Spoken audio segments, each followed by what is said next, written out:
Hello mga tropa. So ito, gawa lang ako ng maikling video. So yung gagawin kong topic ngayon, ito ay kay Senator Rodante Marcoleta.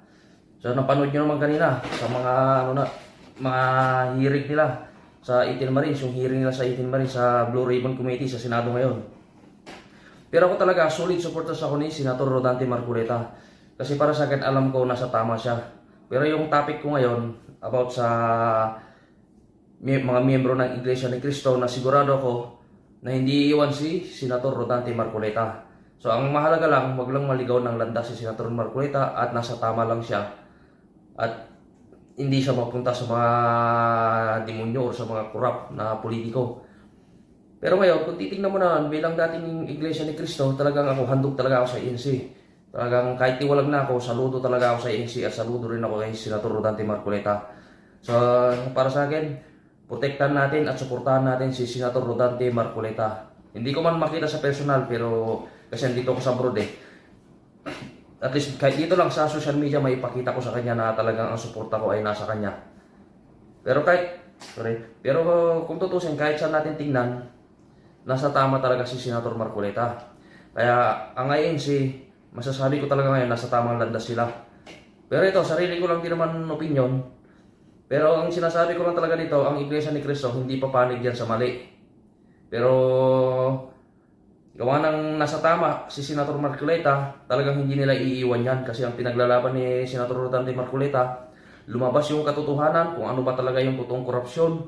Lalong-lalo ngayon, involved ang pamilya Marcos, sila Bongbong Marcos, si BBM. Nakakayaman na pakinggan, nakakayaman sabihin, na kahit kapwa ko Ilocano si BBM, pero sa nakikita ko talaga, sa nakikita natin, talagang matinding korupsyon ang nangyari sa kanya. Ngayon sa sinuwalat ng mga Marines, hindi natin sukat akalain na involved pala sila talaga.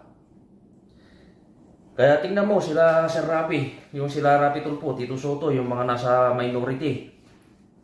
Gusto nila agad agawin yung pwesto ni Senate President Alan Peter Cayetano kasi ayaw nilang mabunyag talaga yung katotohanan eh.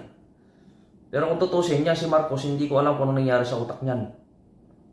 Pero sa akin talaga, mali at nagkagulo dahil sa panahon ni Bongbong Marcos. Nagsisi ako kung bakit ko sinuportahan si Bongbong Marcos noon. Walang kwentang presidente yan. Kaya buti na lang andyan si Senator Marcoleta, andyan din yung mga kapatiran niya sa Iglesia ni Cristo, sa mga kapatid natin na nasa Iglesia ni Cristo. At saka yung hindi INC, tingnan mo, marami ng hindi miyembro ng Iglesia ni Cristo ang sumusuporta kay Sir Rodante Marcoleta. Kasi aminin man natin at saka hindi talaga tama ang pinaglalaban ni Senator Rodante Marcoleta. At sigurado ako, hindi lang Iglesia ni Cristo ang sa kanya susuporta at proprotekta. Kahit hindi miyembro ng Iglesia ni Cristo. Kasi nakita talaga ng mga Pilipino walang ibang malakas ang loob. At walang ibang pinakamalakas ang loob para manindigan sa bayan kundi si Senator Rodante Marcoleta. Kasama niya yan si Senate President Alan Peter Cayetano, Senator Robin Padilla, Pia Cayetano, at kahit paano, masabi ko, proud na ako na andyan si Senator Amy Marcos.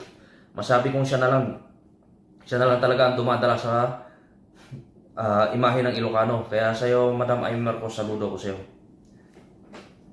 Kaya wag natin kakalimutan, manalangin tayo sa Panginoong Diyos na sana maging maayos ng lahat at hindi na magkaroon ng problema. At yung mga kurap na magnanakaw na nasa gobyerno ay makapag-isip na ng kung anong dapat gawin at kung ano ang tama. Kasi kahit saan mo talaga tingnan, grabe ang korupsyon talaga sa panahon ni Bongbong Marcos. So yan lang mga tropa.